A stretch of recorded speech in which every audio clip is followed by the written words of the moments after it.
चला तर आज बघूया मस्त सॉफ्ट आणि कापसासारखे आपण बनवणार आहोत आज दही भल्ले म्हणजेच दही वडे। तर मी प्रमाण सांगते काय घेतलंय ती ही जी वाटी दिसते ना ती मी दोन्ही अर्धी वाटी उडदाची डाळ अर्धी वाटी आणि मुगाची डाळ अर्धी वाटी असं भिजत घातलेलं आहे। तुम्ही ओव्हरनाईट घालू शकता आणि 3 ते 4 घंटे कमीत कमी घालू शकता आणि जास्तीत जास्त ओव्हरनाईट तुम्ही तिला भिजत घालू शकता। त्यानंतर ते घ्यायचं मिक्सरच्या जारमध्ये घालून घ्यायचं। त्यानंतर मस्त असं त्याला हे करून घ्यायचं ग्राइंड करून घ्यायचं आणि तुम्हाला दिसतच असेल थोडंसं रवा ठेवायचं आणि त्याच्यामध्ये थोडा आल्याचा तुकडा आणि 1-2 मिरची घालायची हिरवी मिरची। त्यानंतर मी एका बाउलमध्ये ते सगळं काढून घेतलंय। त्यानंतर थोडंसं मीठ आणि जिरं घातलंय आणि ना आता सगळ्यात जास्त मोस्ट इम्पॉर्टंट गोष्ट आहे याची मऊ होण्यासाठी आणि छान फ्लफी बनवण्यासाठी आपल्याला त्याला आहे ना जवळपास 15 ते 20 मिनिटं फेटून घ्यायचं आहे त्या बॅटरला। आणि जोपर्यंत ते डबल होत नाही जोपर्यंत ते तुम्हाला क्रीमी टेक्स्चर वाटत नाही ना तोपर्यंत तरी त्याला आपण फेटत राहणार आहोत। त्यानंतर असं पाणी घ्यायचं आणि पाण्यामध्ये टाकून बघायचं ते वर तरंगतंय।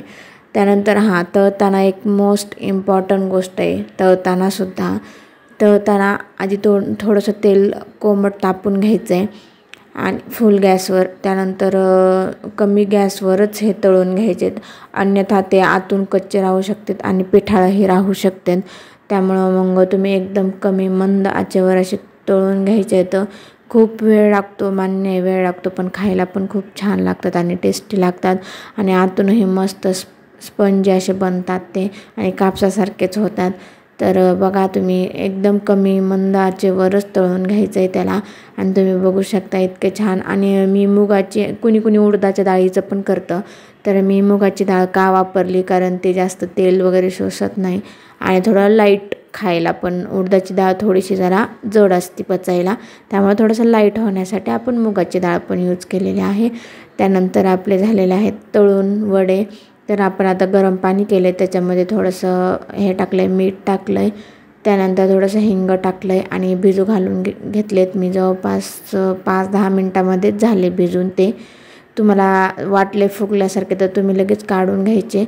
तर बघू शकता इतके स्पंजी झाले होते आणि त्यानंतर मी थोडंसं तेल त्यातलं पाणी वगैरे काढून घेतलं।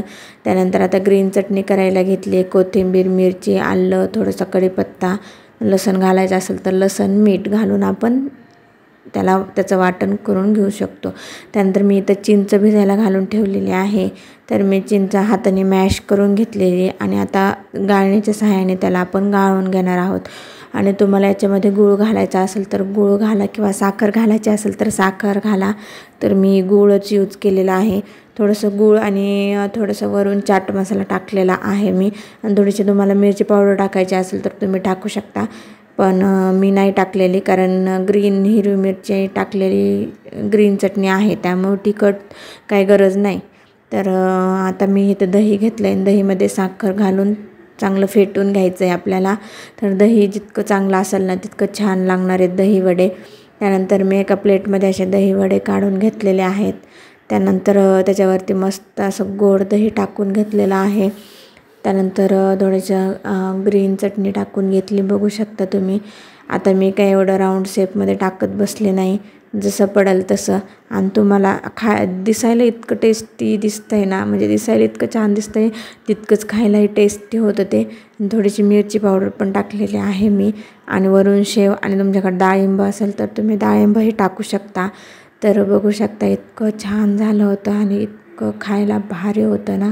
तर नक्कीच मी ज्या टिप्स सांगितल्या आहेत त्या टिप्स तुम्ही वापर करा आणि त्या टिप्सनीच बनवा आणि तुम्हाला तर दिसत असेल बघा हे इतके सॉफ्ट झालेत की म्हणजे तोंडात घालताच विरघळतील।